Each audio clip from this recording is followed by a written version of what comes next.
Oil has a long and checkered history of greed, corruption, and empire, from the early days of John D. Rockefeller and Standard Oil Company to being the decisive factor in the outcome of World War II, to the invasion and occupation of Iraq, as well as Third World exploitation. It is now public knowledge that CIA Director George Tenet falsified the case for WMDs, and that the real reason for the invasion of Iraq was for oil. This is duly confirmed by the invasion strategy and the construction of permanent U.S. military bases positioned directly on the oil fields.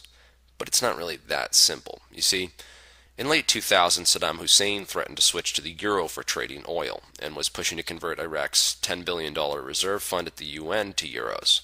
This information about Iraq's oil currency has been censored by the U.S. media for the interest of the White House, Federal Reserve, and most importantly the international bankers. Here's why. A country cannot produce an economy without energy.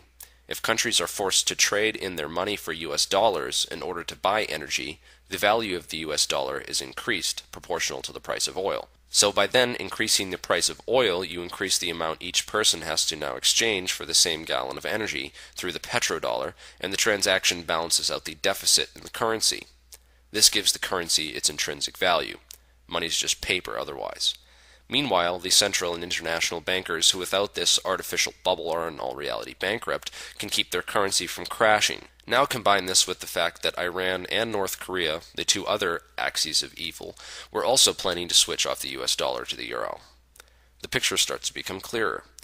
The banking systems of the Western world and most of the globe rely on the commoditization of finite raw resources that are forcefully traded through the US dollar in order to keep their currency and economic frameworks afloat. Dishonest and corrupt banking practices around the world create an unnatural dependency on oil and other forms of energy.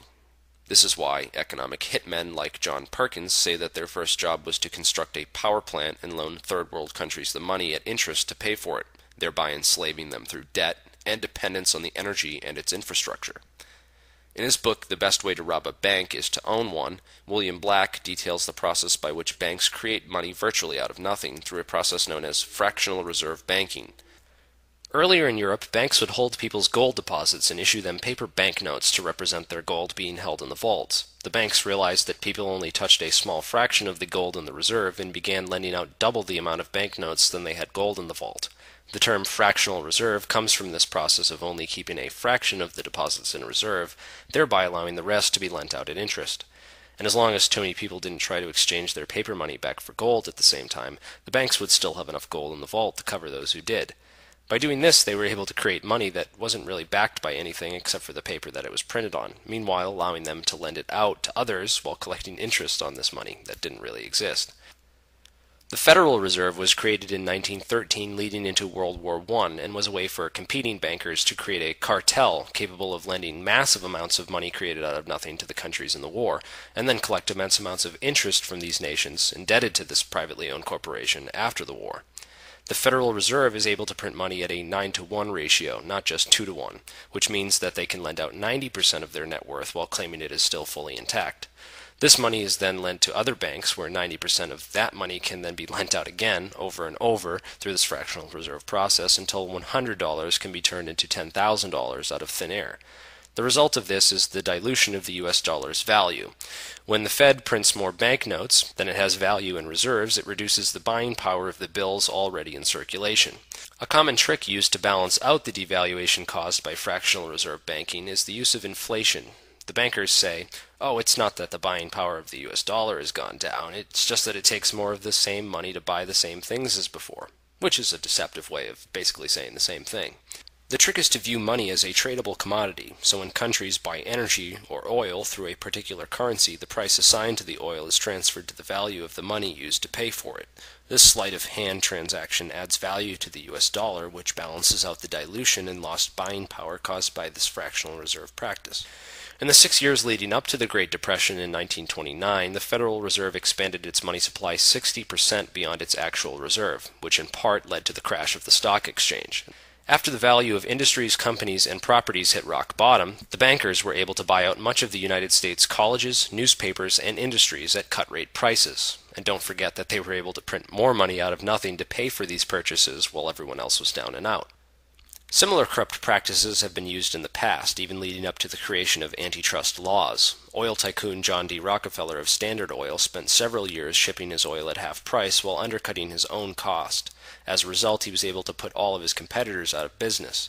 After ruthlessly annihilating all the competition, he then jacked up the price of oil to 4 times what it was before he got into the business. This led to the corporate enslavement of U.S. citizens, who then revolted, forcing the Congress to enact the Standard Oil antitrust laws. 2 years later, Rockefeller, J.P. Morgan, and other international banking interests created a privately owned Federal Reserve under the guise of being a federal bank, with one of the most destructive fractional reserve policies to date. The U.S. has been completely dependent on trading oil in U.S. dollars in order to keep their fractional reserve currency afloat since at least the 1980s, and having a country like Iraq, Iran, or North Korea, never mind all three, switch off the U.S. dollar for oil would be catastrophic for the fractional reserve bubble. So back in late 2000, when the axis of evil began making moves to switch off of the US dollar, the White House, Wall Street, and Federal Reserve were facing a complete and total collapse of their system. They had no other choice but to make a case for war. And so we have the Bush administration and CIA fudging the case for WMDs in Iraq, while designing a military strategy based around destroying Iraq's alternative energy infrastructure and setting up permanent US military bases around oil reserves. More importantly than simply gaining control of the oil, however, was the act of preventing them from switching their oil currency to the euro, as well as keeping them locked into the system of oil by taking out their alternative energy. In the same vein, when the U.S. threatened Iran, they focused on destroying their nuclear silos with airstrikes to take out their alternative energy rather than attacking or invading the actual country. Again, pushing countries who route oil exchange through the U.S. dollar to keep their production and export focused on oil and not alternative energies. There's also the issue of Afghanistan, which has had a 1,000% increase in opium production since the U.S. invasion, since the bankers also rely on the billion-dollar-a-year drug industry. Drug money gets laundered through the banks, who use it to balance out the money supply further. It's also important to point out that the bankers who are benefiting and protecting this corrupt infrastructure were initially international bankers, prior to creating the Federal Reserve, which was done partly to become the creditors of the globalizing empire that is the United States of America. If you look at who is making the most off of the wars, most would think that it's Halliburton. Dick Cheney had close to 450,000 stocks in Halliburton during the Iraq War, and the Carlyle Group, who are making a massive amount of money through the contracts to build military bases, planes, tanks, ammo, vests, etc. Halliburton also does a lot of the corporate development in the countries around the world after wars and disasters such as Indonesia and Katrina, as well as building a prison industry in the land of the free. The trillions of dollars funding the production of these products that are lining Cheney and Bush's pockets generally comes from the U.S. tax dollars, as well as the bonds created out of nothing from the Federal Reserve that lowers the buying power of the U.S. dollar.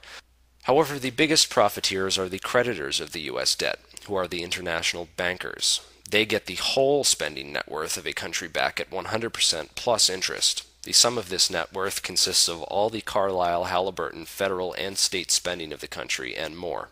The banking empire remains in the background, while cronies like Bush and Cheney are able to make large sums of money while appearing to be the top of the corruption. There is nothing more important to geopolitical expansion as effective expendability. Potential fall guys who take the limelight. They are the ones who take the public risk to make money off of geopolitical and military policy, but are expendable and replaceable under the greater international owning class. This international owning class can invest anywhere in the world and seems to drift further and further away from national identity or accountability. During the Bush administration, Dick Cheney deregulated oil drilling policy, which resulted in BP not being required to follow safety standards, but only while inside the U.S. The entire BP oil spill disaster, which is set to kill all the sea life in the North Atlantic in the next 50 years, could have been prevented by the purchase of a simple safety device known as an acoustic switch. On the heels of record profits for BP, the cost of the switch amounted to 1/7%. Compare that with the cost of the cleanup of this disaster. In order to survive as a species, prevent wars for oil, and corrupt economic systems dependent on the continuation of these practices, humanity can no longer tolerate the multilateral damage caused by the oil industry's stranglehold on raw energy.